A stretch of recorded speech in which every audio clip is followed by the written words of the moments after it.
Hey, listen, I had my first setback this week in Life Part 2. So I was interviewing for a job on the mainland. Now, it was a position with Army Housing, and it was in just the right spot. I mean, it was the right pay grade. The geographical location was perfect for us. So I was excited about it. Now, I'm in Navy housing. Now, while Navy housing and Army housing are both military housing, they use slightly different words and terminology, and they're organized just a little differently. So I spent the whole weekend prior to the interview reading the Army Housing Manual, AR 210 TAC 50, right? I mean, I was just getting it because I'm a reader and I remember stuff.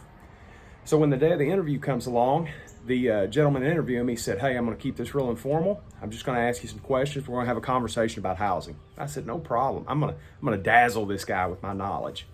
Well, we talked for about 30 or 45 minutes about housing, and clearly my knowledge of Army housing was where it should be.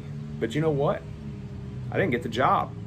And I was trying to think about what I may have said wrong.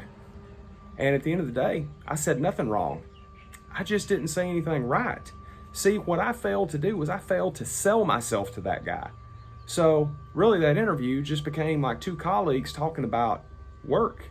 I wasn't selling myself at all to him, and that was my fault.